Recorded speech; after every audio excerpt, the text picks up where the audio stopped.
Abu Bakar adalah kunyah. Nama aslinya bukan Abu Bakar, tetapi Abdullah. Abdullah ibn Abi Quhafah. Dan Abi Quhafah juga nama kunyah. Nama aslinya adalah Uthman.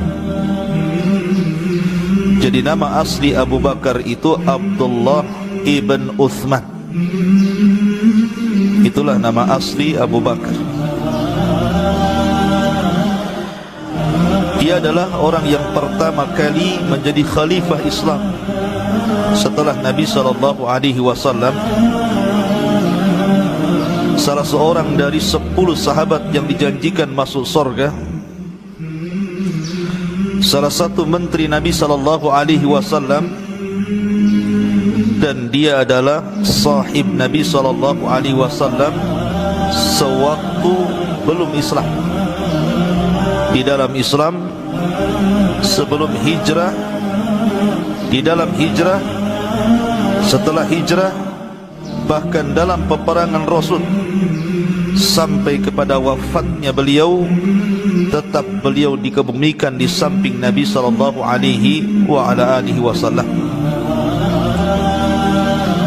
Bahkan dia adalah orang yang paling dicintai Rasulullah. Sahabat Amr bin As radhiyallahu anhu suatu ketika bertanya kepada Nabi SAW tentang siapa sosok wanita yang paling dicintai beliau. Maka Nabi SAW mengatakan Aisyah. Kemudian bertanya lagi, lalu dari kalangan laki-laki siapa? Maka Rasul mengatakan abuha, bapaknya. Maksudnya Abu Bakar. Lah Abu Bakar ini lahir setelah tragedi perang Gajah. Ada yang mengatakan 2 tahun setelahnya, 2 tahun 6 bulan setelahnya Abu Bakar lahir. Dan subhanallah, Abu Bakar diberikan rizki yang luar biasa. Dia pedagang yang sukses, dan disebutkan dia adalah tajirul zahab. Tajirul zahab artinya orang yang jual beli emas. Dan dia orang yang pertama kali masuk Islam dari kalangan rijal, orang-orang dewasa. Walaupun ada khilaf di antara ulama, apakah yang pertama kali masuk Islam dari kalangan orang dewasa itu Abu Bakar ataukah Waraqah ibn Naufal? Karena Waraqah ibn Naufal kerabat Khadijah ketika Nabi SAW berjumpa dengan malaikat Jibril dalam bentuk asli, kemudian menggigil ketakutan sampai kemudian mengatakan kepada Khadijah, dathiruni, selimuti aku. Maka Khadijah pun mengantarkan Rasul kepada Waraqah ibn Naufal. Dan ketika itu Waraqah ibn Naufal mengatakan, kalau seandainya aku masih hidup sementara kaummu mengusirmu, maka aku akan menolongmu. Tapi Waraqah kemudian beberapa bulan setelah itu meninggal. Di sini terjadi silang pendapat. Ada yang mengatakan orang yang pertama kali masuk Islam dari kalangan rijal adalah Waraqah, tetapi yang masyhur adalah Abu Bakar As-Siddiq radhiyallahu anhu. Dan dia orang yang pertama kali sujud dalam solat dari kalangan orang dewasa. Sebab kalau cerita orang yang pertama kali sujud dari kalangan wanita adalah Khadijah, dari kalangan anak-anak Ali bin Abi Thalib, dari kalangan budak Zaid ibn Harithah, dan dari kalangan orang dewasa Abu Bakar. Dan Abu Bakar menyaksikan seluruh peperangan bersama Rasulullah sampai wafatnya Nabi SAW. Abu Bakar ini tidak pernah menyembah berhala satu kali pun semasa jahiliyah. Sejak kecil dia tidak pernah menyembah berhala. Uthman, ayahandanya Abu Quhafah ini, berusaha untuk mengajarkan Abu Bakar menjadi penyembah berhala, tapi fitrahnya menolak. Suatu ketika dibawanya ke sebuah tempat yang penuh dengan berhala, kemudian ditinggalkan di situ. Ayahnya pergi, maksudnya supaya Abu Bakar menyembah berhala-berhalanya. Tetapi setelah berhadapan dengan berhala-berhala itu, justru Abu Bakar kemudian mengatakan di hadapan berhala, beri makan aku, beri minum aku, sediakan pakaian untukku, macam-macam. Namanya berhala, tak hidup, tak mati, tak jelas. Berhala adalah bongkahan batu yang dipahat, la yanfa' wa la yadhur, tidak mendatangkan manfaat dan tidak mencegah madarat. Maka karena berhala itu diam saja, marah Abu Bakar. Diambilnya tongkat, dipukuli satu-satu berhala itu sampai hancur. Persis seperti Ibrahim alaihi salatu wassalam. Bahkan dia pernah waktu kecil itu, karena orang-orang jahiliyah menganggap Lata, Uzza, Manat, Hubal dan berhala-berhala yang lain itu banatullah, anak perempuannya Allah. Abu Bakar kecil mengatakan, kalau dia anak-anak perempuan Allah, lalu siapa ibunya? Jadi sejak kecil akalnya sudah bermain bahwa berhala yang disembah itu tidak ada gunanya. Dan subhanallah, Abu Bakar tidak pernah meminum khamr. Padahal di zaman itu khamr itu adalah minuman kebiasaan orang-orang jahiliyah. Bahkan ketika di permulaan Islam, khamr tidak diharamkan. Khamr diharamkan itu lama setelah turun 3 ayat yang kemudian mengatakan khamr itu rizsun min amali syaitan fastanibuhu la'allakum tuflihun. Tapi dalam Islam pada awalnya tidak diharamkan. Tapi walaupun demikian, Abu Bakar tidak minum khamr. Ketika ditanya alasannya, dia mengatakan, karena saya ingin menjaga irdi wa muru'ati, kehormatan dan akhlak. Karena ketika dia melihat ada orang yang minum khamr di pasar, setelah mabuk dia cari tong sampah, kemudian mengambil, mengorek-korek makanan, kemudian dimakan. Kata Abu Bakar, aku tidak mungkin seperti orang itu yang menghinakan dirinya. Dari situ Abu Bakar tidak pernah minum khamr. Dari kecil tidak pernah minum khamr. Padahal sekali lagi khamr di zaman jahiliyah itu luar biasa.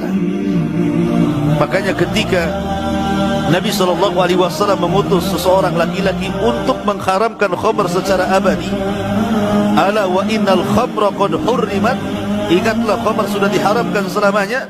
Rawi hadis mengatakan, maka seluruh para sahabat menumpahkan khamr di depan-depan pintu mereka, hatta salat syawadul Madinah, sampai banjir ganggang kota Madinah, saking banyaknya khamr yang ditumpahkan. Dan ini akhlak Abu Bakar yang luar biasa. Bahkan Abu Bakar adalah orang yang sangat dermawan sejak jahiliyah. Karena kabilah Taim itu, Abu Bakar itu kan dari kabilah Taim ya. Kita tahu bahwa masing-masing kabilah di zaman itu memiliki masing-masing maziyah keutamaan. Ada kabilah itu yang suka menghormati tamu. Jadi kalau ada tamu datang, khusus kabilah ini yang menghormatinya, yang menjamunya.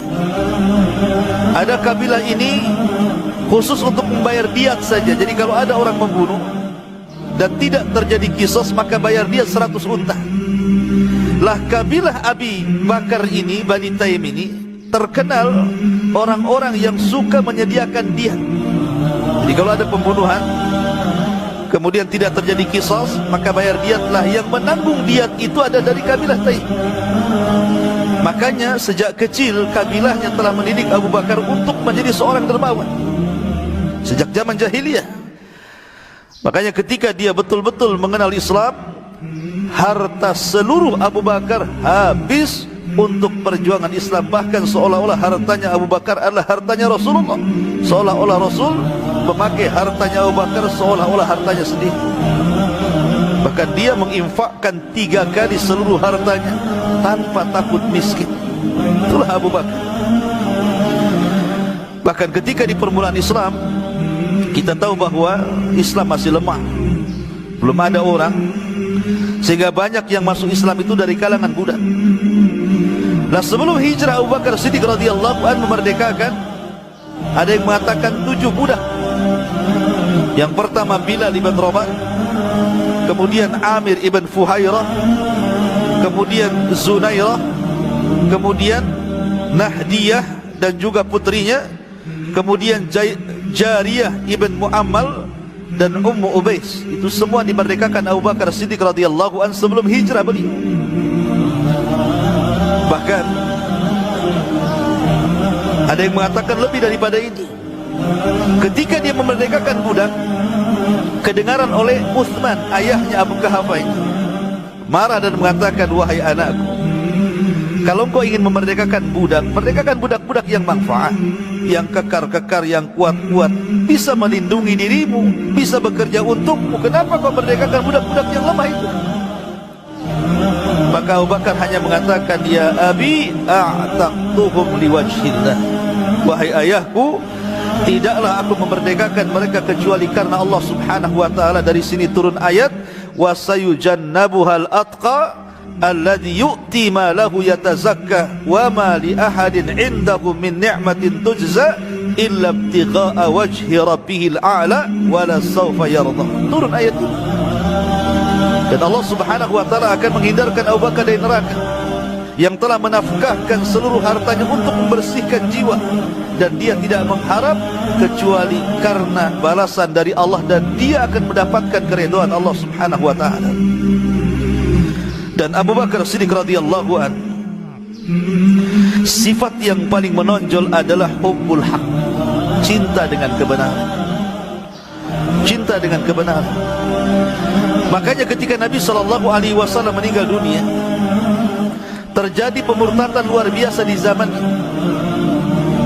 Kenapa? Karena munculnya nabi-nabi palsu yang luar biasa. Sejak zaman Rasul sudah ada nabi palsu, Musailamah al-Kadzdzab, al-Aswad al-Ansi, dan yang lainnya.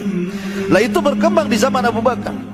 Belum lagi beberapa orang yang menentang kebijakan zakat.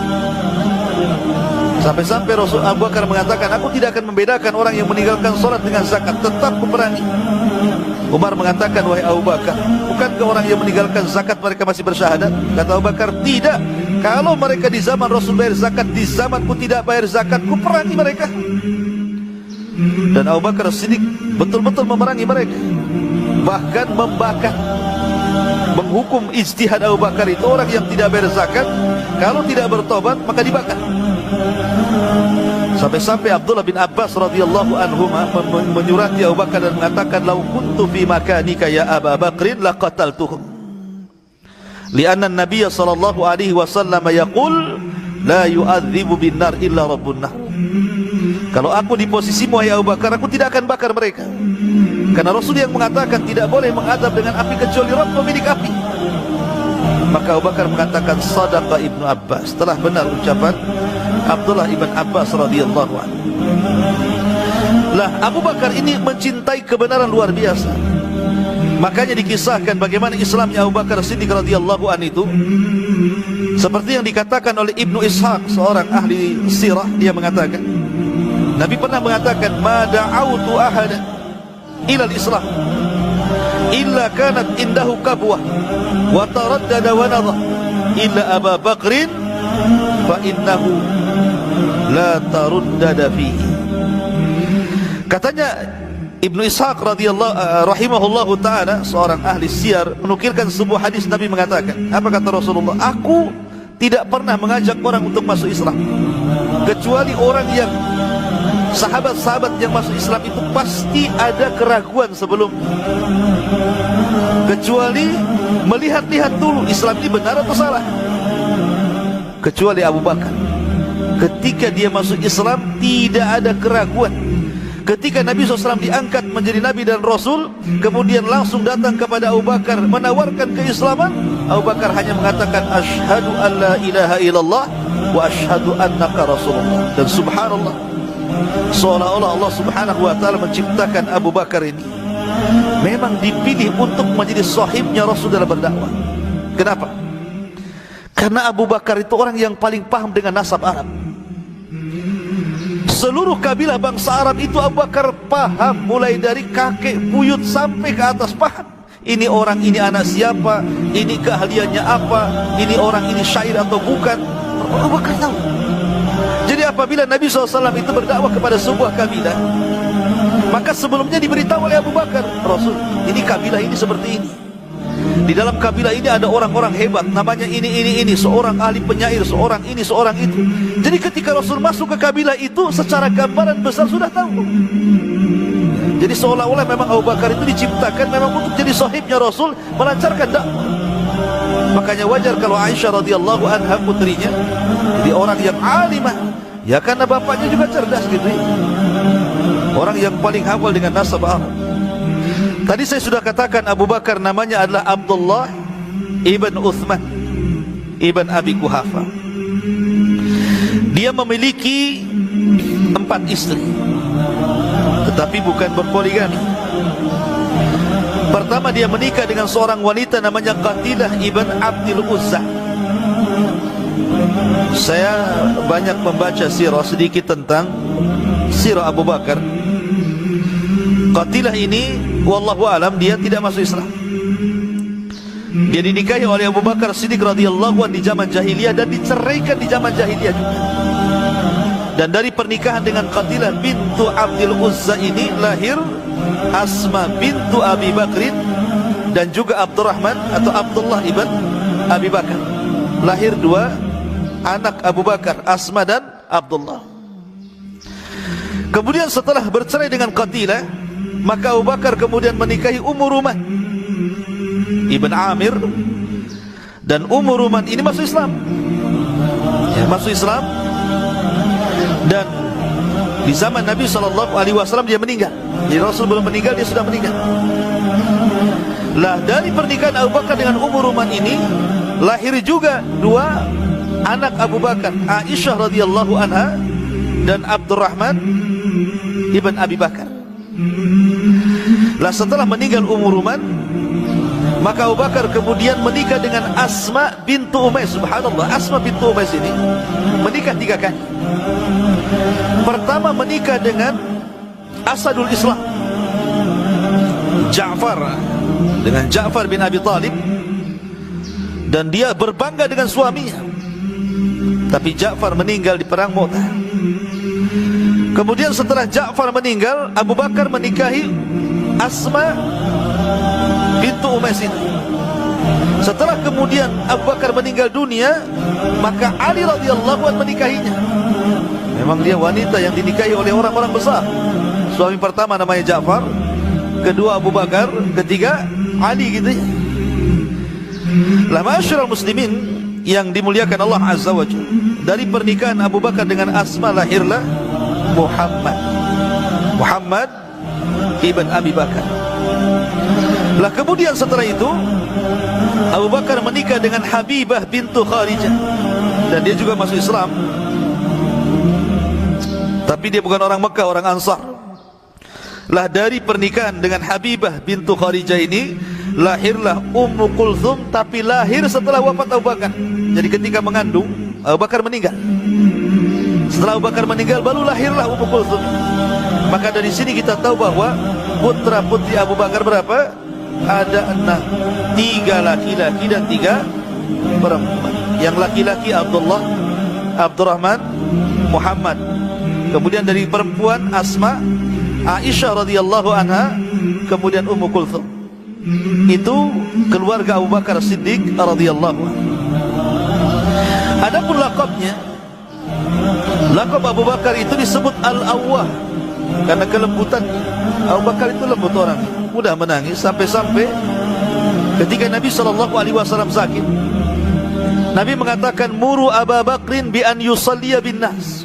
Perintahkan bapakmu Abu Bakar, suruh gantikan imam salatku. Kata Aisyah, janganlah wahai Rasulullah, Umar saja suruh. Abi ini bapakku, kata Aisyah, bakaan orang yang suka nangis. Kalau dia baca Quran, Qurannya enggak dibaca, nangisnya yang kencang ya. Tapi Rasul mengatakan tidak. Muru Abu Bakrin bi an yusalliya bin nas. Perintahkan Abu Bakar untuk salat mengimami manusia. Sebenarnya Nabi SAW memilih Abu Bakar karena Rasul hendak mempersiapkan akan suksesi kepemimpinan Abu Bakar setelah, sebelum menjadi imam besar, disuruh terjadi imam salat. Dari sini para ulama bahwa kekhilafahan Abu Bakar itu berdasarkan nas. Berdasarkan nas, karena Rasul yang merintahkan jadi imam ketika Nabi SAW sakit. Kemudian juga laqabnya As-Siddiq, ma'ruf. Kenapa disebut As-Siddiq? Karena dia orang yang membenarkan Nabi SAW tanpa ada keraguan. Walladzi jaa'a bis-sidqi wa saddaqa bihi ulaika humul muttaqun. Betul-betul tidak ada keraguan. Kemudian juga disebut As-Siddiq karena memang As-Siddiq ini ada peristiwa besar di zaman Rasulullah. Ketika terjadi peristiwa Isra dan Mi'raj, ketika orang-orang kafir kemudian mengejek Rasulullah, bahkan orang yang sudah masuk Islam pun ragu-ragu dengan kisah itu, Abu Bakar tampil beda dan mengatakan, kalau ada kisah yang lebih mustahil daripada Isra dan Mi'raj, aku yang pertama kali membenarkan kalau itu keluar dari lisan Rasulullah SAW. Dari situ disematkan kalimat As-Siddiq di belakang nama Abu Bakar. Ada yang mengatakan karena dia orang yang tadi yuhibbul haq, betul-betul mencintai kebenaran. Kemudian juga digelari sebagai Al-Atiq. Al-Atiq, bahkan Rasul mengatakan, kalau kalian ingin mengetahui siapa Atiqun minan nar, orang yang dimerdekakan dari neraka, falyanzur ila Abi Bakr, lihatlah Abu Bakar, kata Rasulullah.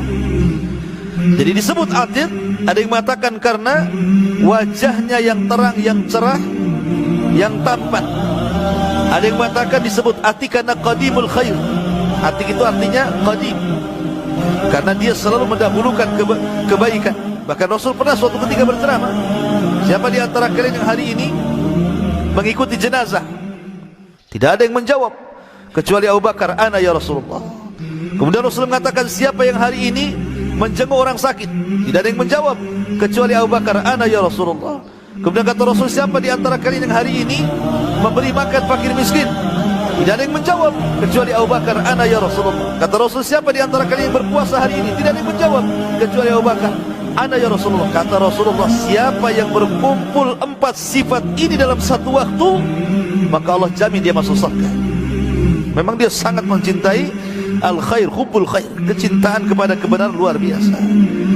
Dan dikatakan Abu Bakrin, kenapa disebut Bakar? Bakar itu artinya berpagi-pagi ya, karena dia orang yang mendahulukan kebaikan, bersegera fastabiqul khairat, berlomba-lomba untuk mengerjakan kebaikan.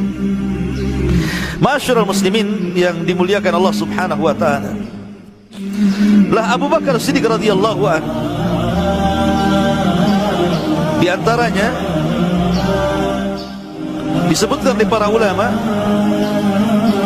bahwa dia adalah orang yang senantiasa memposisikan setelah Nabi SAW sebagai pengganti, baik dalam fatwa. Jadi kalau ada orang yang bertanya soal agama, kalau tidak ada Nabi SAW, maka Rasul memerintahkan untuk datang kepada Abu Bakar. Makanya apa kata Rasulullah? Iqtadu billadaini min ba'di Abu Bakr wa Umar. Kata Rasulullah, ikuti 2 manusia sepeninggalku, Abu Bakar dan juga Umar.